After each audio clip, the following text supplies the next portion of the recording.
15 minutes could save you 15% or more. My dad used to say that. Sure, yeah. It's from Geico. Yeah, whenever I would ask my dad for life advice, he'd sit me down and say, son, 15 minutes could save you 15% or more. And look at me now, a well-adjusted adult with a drawer full of plastic bags I'll never use. Okay, I'm confused. Was your dad a licensed Geico agent? Nah, he was just a real good dad. Geico. 15 minutes could save you 15% or more. It's time for the Ian Furness Show. You want me to turn it up? Send your text to 49451 on Seattle Sports Radio 950 KJR.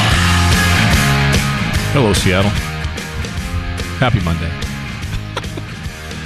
Ian Furness here, back in the studio. I don't know why I just got a big hug from Puckett and Curtis.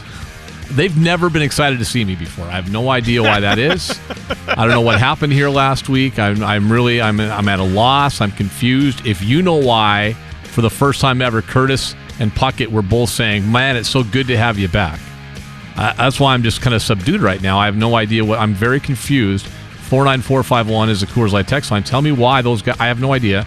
But it was nice. I felt the love for the first time ever. Usually it's like, whatever, you get here. Today I felt different love. And then I look over. Wait a second. Breaking news. Hey! That voice is coming from where? I'm in the Redbox producers booth, and let me check and make sure. Yep, Redbox still has the newest movies. They're still fresh from the theater, and they are still under $2 a night. So head to the box or stream on demand. We have to get this out of the way. Let's do that real quick. Now, from the Star Reynolds Sports Desk, your 950 KJR Sports Headlines. Headlines brought to you by Venue Kings, VenueKings.com. Mariners are off today. They take on Texas tomorrow, start a road trip. Huge series. Molly Wop Monday coming up in a second. We'll talk about that. They took 2 of 3 from the Jays. They did lose yesterday. Seahawks off today, sort of. Media's not available out there. They did make some moves, cutting their roster down to 85. Players cut. You don't know any of them. Trust me. Cameron Scarlett, Walter Palmore, who doesn't even matter. Anyway, they're gone. They're down to 85. They also signed a defensive end. Again, no one you've ever heard of before he played at Colorado. He's going to make a huge difference on this year's team, man. Two-time Women's World Cup champion and a player that has played the second most international matches in the history of international soccer. Carly Lloyd is retiring. And speaking of soccer, I'll end right here. The Sounders just scored again against Portland. Can you hear the cheering? They just literally scored again. They beat the Timbers 1,000-2 yesterday down in PDX. We might play some highlights of that later on, because if you can stomp on Portland's neck, that's a good thing. Let's go. You betcha. He is back. He's back. And you're back. The boys are back in town. I don't know what kind of damage has been done to this program from 1 to 3. I have no idea. Might be a good time to renegotiate a contract for the two of us. That's all I know. Kevin Shockey, he's back, ladies and gentlemen. And he comes back looking exhausted. Bags under his eyes. I shaved this morning. First and foremost, for people that don't know, Kevin Shockey is now a father, officially a dad. 3 weeks? 18 days, Ian. 18 days. July 30th, 2021. Man, congratulations. How are you? How's the baby? How is your lovely wife, Amy? How are things? I'm good. Amy's doing well. Yeah. Isaiah's the little guy who wasn't so little. Yeah, he was born only 10 pounds? 10 pounds, 9 ounces. Oh, yeah. Yeah, he was. He's a big boy. I keep seeing all these pictures from like Amy's friends, people she's met. Yeah. Of their kids like at 1 month, and I'm like, none of these kids are the size of our child, and he's not even. And he's like 2 weeks. He's a big kid. Well, he cooked a little long in the oven there, so yeah, I he mean, stayed in 11 extra days. Yeah, he was there for a while. I know you guys went through a lot, and I'm first of all, I'm thrilled for you. Selfishly thrilled for me to have you back. You're a huge part of the show, and you were greatly missed. Big thanks to Curtis and Jackson for filling in. Those two guys really worked their ass off the last couple of weeks, and big thanks to them. But it's great to have you back, and more importantly, great to hear things are good at home and healthy and all of that. It lends itself to a whole new perspective, does it not, on the world that you live in? Things are a little different now. Yeah, it's just the concern. You and Puckett were both. You are going to be dying to get back to work. You know it, and I'm telling you, I'm not. Yeah, that's good. It is. That's great. It is so awesome being a dad, and I know it's early on, and everyone's gonna, I'm gonna be tired all the time and all these different things. I get all of that. It is awesome, and we are just We're loving it. It's miserable at times because you're not getting a lot of sleep, or Right. you're just trying to figure out, okay, we've done all the things. You're fed, you have a new diaper on, you're burped. Why are you crying? And we can't always figure out the answer to that, but it's been awesome, and it's everything that we had hoped for, and it's just awesome. I always bristle when people say compare having a child to a pet. It's not the same. It's not even close to being the same. It just isn't. But the one part that is comparable is an infant is like a pet in the sense that you don't know what's wrong or what they're thinking because they cannot communicate. And so that is hard when things like we're crying or we're doing, that is hard. I get all that. That's really challenging. Yeah. But it's awesome, and every day is a new challenge. And it's funny. The two of us are at the very opposite ends of the circle of life. It is so perfect that we're back together on the same day for the first time. Yeah, it's wild. Kevin's has a baby, and last week I was gone for 3 days because I was dropping. Actually, I was gone 4 days now. But we dropped our son off at college, and all the trauma that's involved with the last one leaving, the empty nest, especially since my daughter was living a few blocks from us, and now she's living miles from us because she moved this weekend as well. She's trying to get away. My wife helped her move on Friday and Saturday after she dropped her baby off at college, and it's like, meanwhile, I'm in Vegas. Hey, that's cool. What's happening at home? I'm in Vegas. Not fun in Vegas. Didn't have Vegas fun, but it was good to be down there. We'll get into the Seahawks in the 2:00 hour. I was down there at Allegiant Stadium. I'll take the tact of this. I think the game sucked. I get that. Like people watched. So people watched a lot. Like compared to the Mariners, they watched like tenfold. So people watched. Low bar, but sure. Yeah, but they watched. Yeah. So I know there's great interest in it. I think if you take the game aside, you can kind of break down, what was worth. Let's do this. What was worth watching? So I'm going to attack it from that standpoint, and the guys that we talked to after the game and kind of what we got out of that game. I'm glad it was there and that people here didn't have to pay for it but I think it was also approached, I think in deep down, if you were to ask Pete Carroll and he was to get the Hugh Millen truth serum, I think he would tell you that Raiders' first game with fans, even though they played backups too, I get that. But I think going into that, it was all about the home team. It was all about their fans and their celebration of their new stadium and their new team that's there. And I don't like it at all. I think Oakland should have the Raiders. That to me, I look at the Raiders and it's Oakland. But, hell, they've been to L.A. and back and Oakland and back, and now they're in Las Vegas. It was about the Raiders and their show, and there was zero incentive or anything going on for the Seahawks in that game. It was all about evaluation of deep guys on the depth chart. You had second and third string guys on the offensive line playing. You didn't have one starting. You didn't have one. You didn't have one projected offensive starter play in that game. Think about that for a second. Not one. Your tight ends were 4-5 on the depth chart at best, and I'd make the argument they were 5 and 6 on the depth chart. So that game was all about little individual pockets of evaluation, and we'll talk about some of the things we saw and some of the things we heard and some of the things we may even hear from. I talked to Darryl Taylor after the game, also DJ Dallas. We may get a little bit of that on as well in the 2:00 hour. So that's coming up in the 2:00 hour. We'll get into some of that stuff. I think we have a really fun something good today involving a guy that I know has been in the business forever. Yeah. And it's really cool what happened out at Emerald Downs yesterday. I didn't know that happened until Emerald Downs retweeted it. Yeah. And I'm like, wait a second. Yeah. So I saw a bunch of people that I know in that picture. Exactly. So our something good will be some kind of fun today, and maybe we can even combine that with in that whole segment at 1:45 with what happened yesterday down in Portland as well, because I think the two something good yesterday. Oh, baby. Some fun audio in that regard. So there's a lot to get to today, but boy, baseball team, yes indeed, a 4-2 homestand. They hit the road now. What does it all mean? There's only one. Kevin, welcome back. I'm going to ask you, though, to sit back and just enjoy this one. All right, I'll allow it. Do you want to do that? Yeah, by the way, I didn't make an open today. That's fine. Sorry. We'll have some great music, though. Let's do some molly-whopping.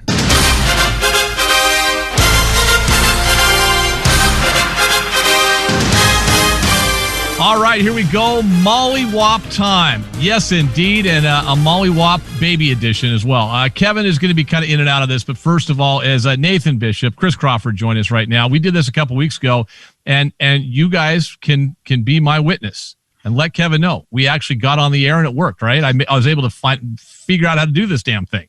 We were rickety as all hell. We were engulfed in flames. Smoke was in the cabin, but we touched down just fine. I'm so proud. You are indeed. Nathan Bishop, Doman Bedlam, Chris Crawford, NBC Sports Edge, and Kevin Shockey, proud dad, as we just talked about in the open of the show as well, is with us today. Let's get right into it. Mariners time. Here we go. Mollywop. Mollywop this. This baseball team goes 4-2 on a homestand, Nathan, and yet they don't make any ground up in the wild card race. Is that just shows you how hard it is to make up any ground? Absolutely. I mean, and we've talked about this on previous shows too. They're in a tough spot now with that little hard stretch that they hit right after the trade deadline. We could discuss ad nauseum the reasons for that. By and large, there's just a lot of games that get played in a baseball season, and this isn't a particularly talented roster, which we've also discussed ad nauseum. So they're in a bit of a pickle now. They've got a little bit of an easier schedule. What's really killed them is their inability to make hay against a god-awful Texas Rangers team that I think they've gone 4-3 against the Rangers recently, and they've got 3 more coming up. I mean, it's hard to say that any one series in baseball is a must-have, but they need to win 2 out of 3, and honestly, they really need to go put the clamps down and sweep this team in Texas. Yeah, Chris, what do we take from last week? That or the homestand of 4-2, and I mean, there was such a great feel-good, and yet when I look at the wild card standings, they haven't changed at all. I mean, it's kind of like a kick in the groin, so to speak, because you just come away. Yes, what happened yesterday, but 2 or 3 from the Blue Jays, but you don't make up any ground. Yeah, it's frustrating. It was a fun series, though. Like those games on Friday and Saturday were so fun. Most fun I've had since that game against Houston. Sort of expected the Mariners to make a trade after that because, that's just what they do is they like to have you super high and get down, but they legally can't make a trade. So that was nice. Maybe they sold some puppies or something like that instead. But it was, that's what I think Nathan hit the nail on the head. There are just so many good teams ahead of them and teams with better rosters right now. And you know what? They could have improved that roster. They didn't. It's going to be fun that they're still in this right now. It makes the games at home mean something. It was fun to actually have home games against Toronto for the first time in a long time too, I got to say, having not a 90% Toronto crowd at those games. But yeah, it's a lot of work ahead for this team, and that Texas series is big for them. We'll go positive in this next segment. So this segment will dwell on the negative because we'll talk about Kelnick and what we're seeing from some guys in the second segment today. Let's get the bad stuff out of the way first. And Nathan, I'll go back to you. The thing that just keeps coming back to haunt me are 2 things. One, you mentioned it, like how you can go and have success against teams that that are better than you or higher in the standings or you're equal. The Texas stuff just kills you. Those last two Texas series, Jonah Heim or whoever the hell he is, this catcher looks like Johnny freaking Bench with hair. But I think more importantly, it goes back to what we said. They had an opportunity to improve this baseball team, we think, and they didn't do it. Although Toro has looked pretty good. What that did for the immediate time, and maybe those 2 or 3 games in the end are going to really come back to haunt them. But Nathan, I keep coming back to what could have been. I think so, and I will be perfectly honest. I feel absolutely wonderful for Abraham Toro, who walked into an incredibly difficult situation here and has done nothing but arguably be this team's most complete offensive player since he's been here. He's got one of the highest on-base percentages in the American League since he put on a Mariners uniform. But Chris has been saying this, and this has been his line, so I'm going to riff off of it. The team has not markedly improved itself over the course of the season, and they had an opportunity to do so. I'm sure that we're going to touch on this in the second segment, so I don't want to spoil it, but we just saw that this team now has, according to Baseball America, a very reputable source, the #1 farm system in the game of baseball. And the reason that you have a farm system like that is so that when you are a game out of a playoff spot come the trade deadline, you trade from that depth in order to drastically improve your team. I don't want to beat the dead horse. I think that it seems like the team has largely moved on, probably in part because Abraham Toro has played so well. But you've already seen that the bullpen magic has definitely waned, and that's what carried this franchise this team for the first 4 months of the season, then blowing 2 leads, like you said, Ian, 2 walk-off home runs to Jonah Heim, and arguably the worst team in the American League, it's such a gut punch to this team, and you're left wondering, what would it be like if instead of trading one of their best relievers, they added yet another reliever and added yet one more good position player in order to shoulder up this roster? Because it's pretty obvious they're going to need a lot of help and a lot of luck to make it fun down the stretch. Chris? Yeah, I would echo all of those sentiments. I go back to that Yankee series, which happened after our last mollywop. That bullpen just kind of like they were in and probably should have won every single one of those games against the Yankees in that series. And what we're talking about, even if they split with the Yankees in that series, or even better, take 3 out of 4, it's a huge difference we're talking about right now, not just in terms of the standings, but in terms of the optics. Like, that was big. And unfortunately, the bullpen in that series was awful. It was big. It was very, very bad. Of course, it doesn't help that they didn't score a heck of a lot of runs against the not very good New York pitching staff right now. But yeah, everything Nathan just said, I would just second completely, because this is a team that, I mean, it's frustrating to talk about, and it's just repeating myself, but a huge opportunity, I think, was blown in that Yankee series. That's a big one to me, because you look back at all of those games, and it easily could have been 3 out of 4, maybe even a sweep if you're really optimistic. And instead, you lose 3 out of 4, and you're pretty much out of it.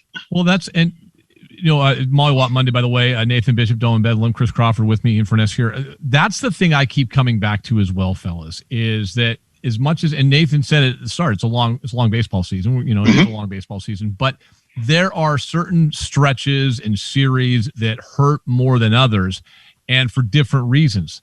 What's happened against Texas so far this season, that hurts for the obvious reason, especially, getting walked off twice in a row. Yeah. By the worst team in the American League at the time in terms of winning percentage. That can't happen if you're going to be a playoff team. The Yankee series, that was just an opportunity lost. It's one thing to blow a game, but an opportunity lost. That was a team decimated by COVID. Not this Mariner team hasn't been touched by it all year, but go in there, their pitching staff was crushed.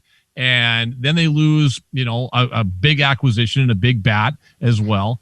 And you can't take advantage of it. And Nathan, you go back to the bullpen.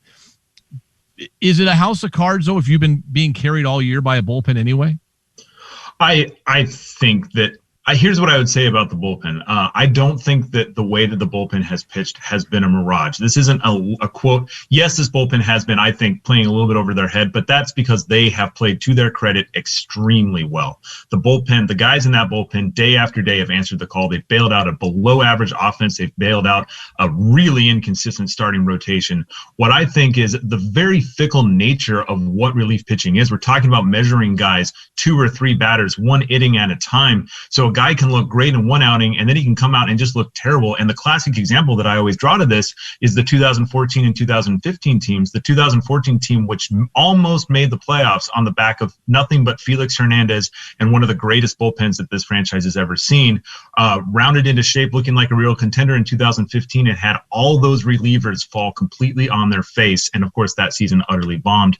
And, it doesn't necessarily happen season to season. It can happen within a season. You can see those guys. We've already seen it. You already see those guys that you feel like they're locked down all year long, and all it takes is one bad outing.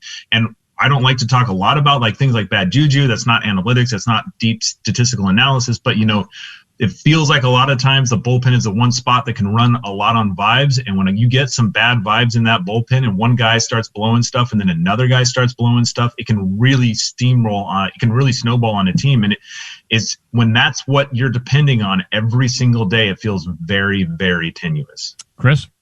Yeah, I think, again, Nathan, stop stealing all my points, man. It is just, no, that's okay. But this is the thing, too, with that bullpen, is there's a lot of good arms in that bullpen, but there is no shutdown arm in this bullpen. There is no Craig Kimbrell. There is no Josh Hader. These are solid, if not spectacular, arms. Diego Castillo is the closest thing to an upper echelon talent. So you have to get away with some luck with this type of thing. And boy, did they get away with some luck for about 110 games. And now we're kind of seeing that these arms aren't elite. And the thing that scares me is for 2022, How many of these guys can you actually rely on to be shutdown relievers in the 7th, 8th, and 9th inning? The only one that I can really trust right now is Diego Castillo, and Paul Sewald is just a notch below that. But we've seen Paul Sewald with the Mets be a very, very pedestrian reliever too. So it is a kind of a scary thing to think about for 2022. Sewald, by the way, just brought back up to the active roster about an hour ago. All right, we'll take a break, come back. Big question to ask these guys, 5.5 out, some teams in front of you, despite what's happened over this homestand where you felt really good, taking 2 or 3 twice in the homestand, you're still 5.5 back. Are they still in it?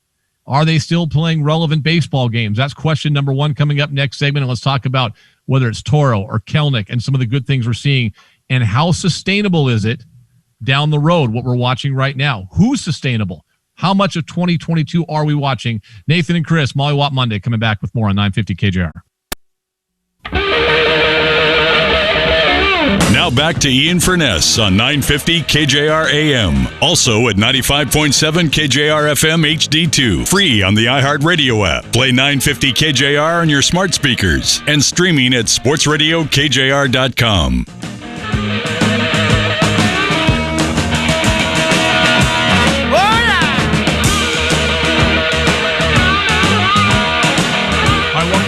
Molly Watt Monday continues. Nathan Bishop, Chris Crawford with us as we cruise along. And guys, it was a feel-good weekend for the most part. Not yesterday notwithstanding, but good weekend, knocking off the Jays, coming out feeling good, 4-2 homestand. They head to Texas tomorrow. As Nathan said, they got to take control, and I think a sweep is almost as in order. I mean, to try to get yourself back feeling good, especially with Houston coming up. But let's go back to the question. Nathan, I'll start with you. 5.5 out, teams between you. You just did a lot of good on your homestand, but are they still in it? Statistically, not really, Ian. I think that, there's slightly different methodologies that a lot of the big name baseball sites use, Fangraphs, Baseball Reference, Baseball Prospectus, but they pretty consistently have the playoff odds of this team right now somewhere in the 1 to 5% range. So by those odds, and that's just using a combination of schedule strength, talent of the roster, and their record currently, and there's other methodology that goes into it. So no, not particularly. I also would argue that this team has never really felt in it other than the night that Dylan Moore walked off the Astros for a grand slam, and we all know what happened after that. So I don't think that there's a great shot at the playoffs at this point. However, I will give all the credit in the world into the guys in that clubhouse and Scott Service. I've been ready to bury this team for 3.5 months, and they have every single time they look like they're going to teeter and completely fall out of it. They do something crazy like win 8 out of 10. So as soon as I start talking about them not being in it, I assume they're going to be a 1.5 out in a week. Chris? So I'm going to do a little bit of what I do whenever the NFL schedule comes out. And I hate this because doing that, especially in baseball, is silly. Are you doing schedule roulette? But you to cover the NFL on a daily basis. Are you doing schedule roulette? Yes. By the way, I may not be able to do this anymore. I've been asked to be the backup quarterback for the Seahawks. We'll see if I stay outside. But you look here, and yes, there's a lot of games to make up, but you've got 3 games against Texas. Texas is terrible. You've got 4 games against Kansas City. Kansas City is terrible. You have 6 games coming up against the Arizona Diamondbacks. Worse than terrible. It's the Billy Bean line for Moneyball, 10 pounds of crap, and then us. That's Houston. That is Arizona. That schedule is super friendly. Yeah. So look, the problem is that the teams ahead of them or the teams competing with them are better baseball teams, and that's a problem. And they're going to get a chance to play a lot of bad baseball teams too. But this team has a schedule that is very, very favorable for them, especially if Houston lets off the gas a little bit, which is a little different in baseball, I know, because of how long the season is and they're playing for home field advantage. But I can't help but look at that schedule and look at Toronto does have weaknesses. New York, the injuries and the COVID stuff it just keeps piling up. There's got to be something going on there. I don't trust Tampa Bay's rotation. Boston's kind of fallen off a little bit here too.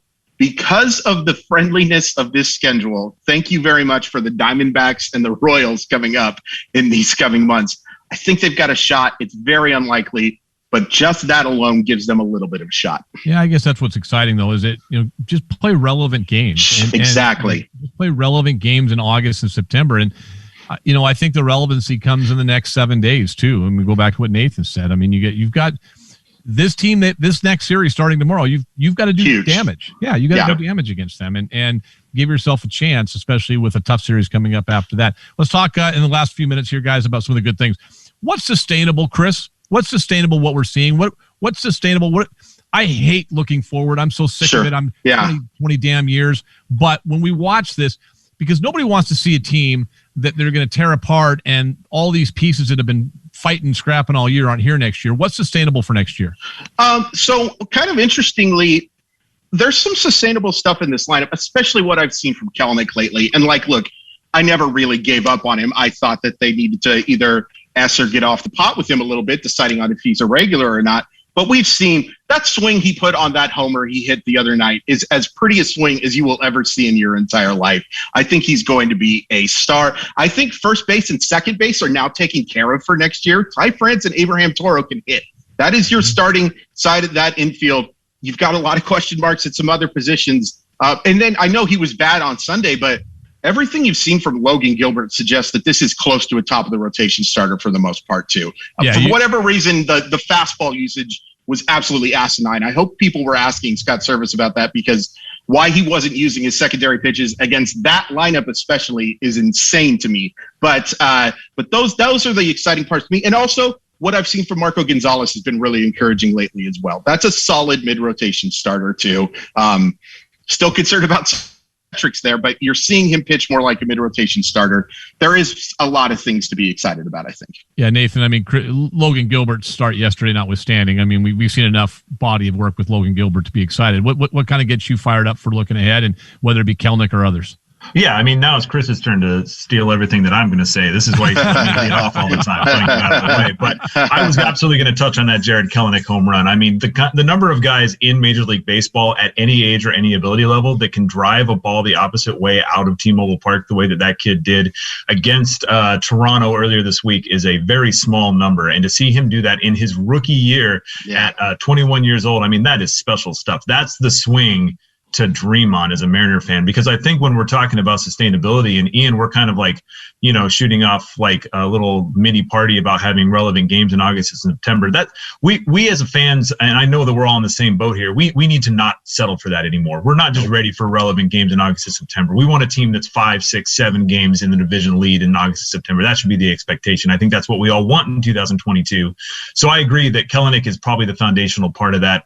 I absolutely love what I've seen from Marco Gonzalez, and like I got a little worried there, but this is a guy with a track record now of 2 to 3 years of being a really reliable guy, and they really need him, because if we've seen anything this year, and what we're going to continue to see, even though we have Baseball America's #1 farm system, is that prospects are going to miss, or they're going to develop really slow. I mean, Jared Kelenic is arguably the best position prospect this franchise has had in a decade, and he was nothing but an anchor on this lineup for months in his rookie year, because it's hard and it takes time. And for every Jared Kelenic, you get a guy like Justice Sheffield and Justin Dunn, and they're not finished by any stretch of the imagination, but they've been non-factors in this 2021 season. So if we're looking forward in 2022 and we're planning on all of these guys, Emerson Hancock, George Kirby, Julio Rodriguez, we need to get real with the fact that these guys aren't all going to pop.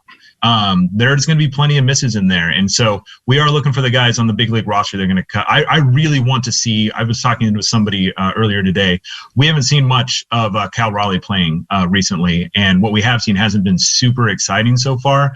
I'd feel a lot better about going into 2022 if we can see him get some more play time and start to flash. But last thing I'd say is just I'm so excited to see this team have dependable, solid first base play on both sides of on both hitting and defense for what I think is the first time in Jerry DiPoto's tenure. Ty France has absolutely cemented himself. I have no idea how Evan White makes it back to this roster as a first baseman in the future, which sucks for him, but it's been so nice to see him play well. That's a good jumping off point, fellas. Right there is we'll have plenty to talk about in the next couple of weeks as well. Molly Wop Monday. Nathan, tell us about Dome and Bedlam and where they can follow you. Sure. You can follow me on Twitter at Nathan_H_B. You can read our Mariners writing at domeandbedlam.com. We also have a semi-regular podcast. We have an episode right after the trade deadline you can check out there. All right. And Chris? NBCSportsEdge.com. You can follow me on Twitter at Crawford_MILB. And check out the Circling the Bases podcast from NBC Sports Edge. I host that show every Tuesday and Wednesday.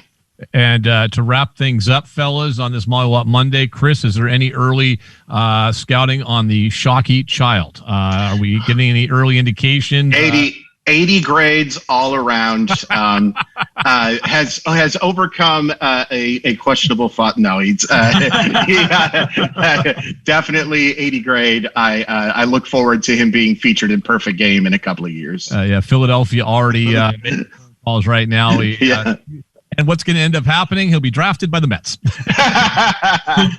Hey, we already know the kid looks good in purple, so that's fine. True. That's true. Won't knock against that. Fellas, you're the best. We'll talk to you in a couple weeks' time. Chris Crawford, Nathan Bishop. It's a Molly Wop Monday. We got a really fun something good down the stretch they come. Coming up next on 950 KJR. 15 minutes could save you 15% or more. My dad used to say that. Sure, yeah. It's from Geico. Yeah, whenever I would ask my dad for life advice, he'd sit me down and say, son, 15 minutes could save you 15% or more. And look at me now, a well-adjusted adult with a drawer full of plastic bags I'll never use. Okay, I'm confused. Was your dad a licensed Geico agent? Nah, he was just a real good dad. Geico. 15 minutes could save you 15% or more. Now back to Ian Furness on 950 KJR AM. Also at 95.7 KJR FM HD2. Free on the iHeartRadio app. Play 950 KJR on your smart speakers. And streaming at sportsradiokjr.com. Okay, we're back in the studio, the unnamed studio. Ian Furness with you. Kevin Shockey, where are you again? I'm in the Red Box Producers booth. Just hanging out. Damn good to have you back, my friend. It's good to be back. We'll spend some time talking Seahawk football in the 2 o'clock hour. We haven't done that yet. Spent the weekend at Allegiant Stadium in beautiful Las Vegas, Nevada, where it was 195 degrees all weekend. Maybe that's why Jamal Adams is all hot and bothered. It's interesting, all that stuff coming out today. I'm going to use the same line that Nathan and Chris and every caller has ever used on sports radio. They all stole my thunder. I thought I had something that I was going to discuss today, the whole Jamal Adams getting franchised, because that was the talk.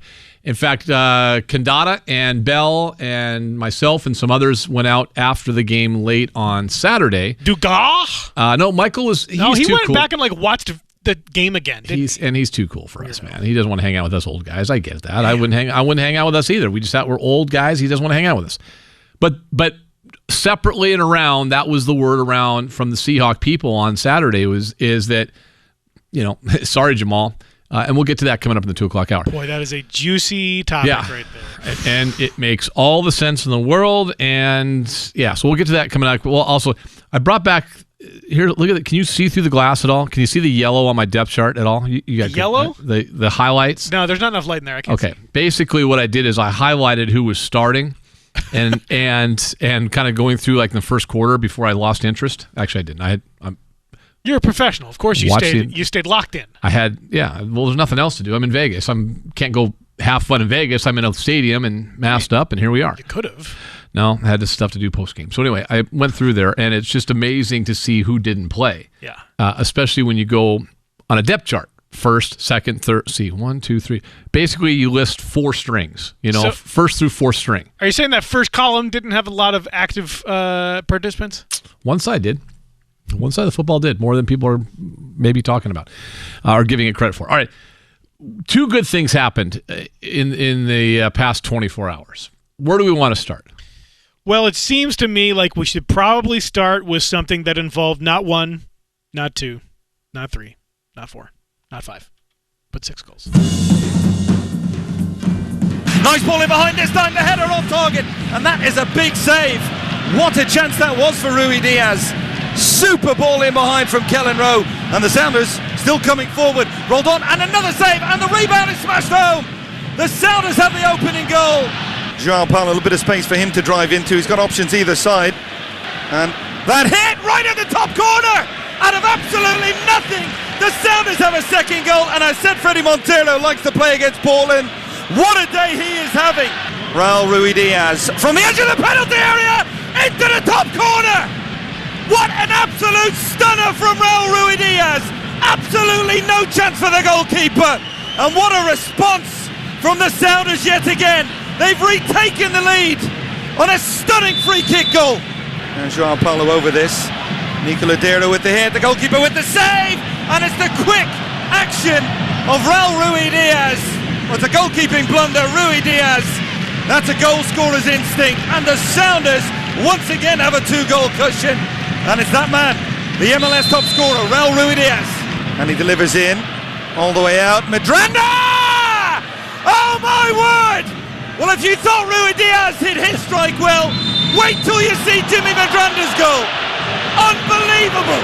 Might be a chance to break here for the Sounders. Hold on, they've got to run down the middle. Benazet in the clear. Is he onside? The flag stares down. Sounders have a 6th. Unbelievable night for Seattle Sounders against the biggest rivals. And they've sent a message to the rest of MLS. The Sounders are back. Yeah, they were okay yesterday. Here's your scoring recap. Freddie Montero in the 13th minute. We're going to be late. Freddie Montero in the 29th minute. Portland answers with 2, actually. 2-2 game. Then in the 55th minute, Raul Ruiz-Diaz. 72nd minute, Raul Ruiz-Diaz. By the way, named MLS Player of the Week today. And then we'll just add 2 more in the 77th, and then luckily for Portland, there was 4 minutes of extra time, and they scored in extra time. 6-2 was the final. Sounders beat Portland.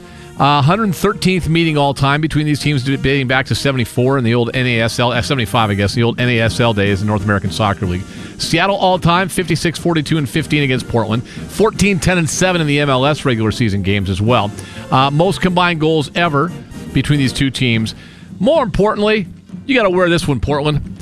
6 Seattle goals, the most against Portland that they have allowed at home since the founding year in 1975.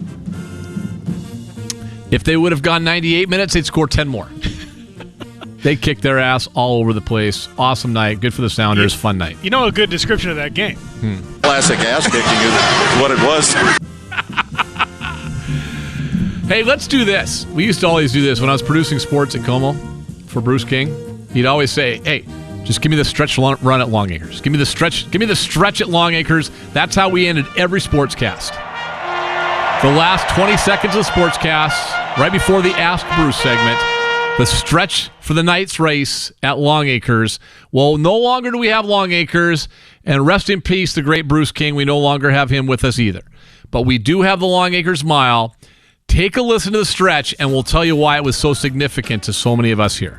Just over a quarter mile away, and Papa's Golden Boy at the inside with just a nose in front. Any port in a storm is right there. Wind Ribbon is gearing up from the outside. Background is called on as well. And they head down the stretch in the mile. And Wind Ribbon lays claim to the lead. In deep stretch, it's Wind Ribbon. Here comes Background flying on the outside.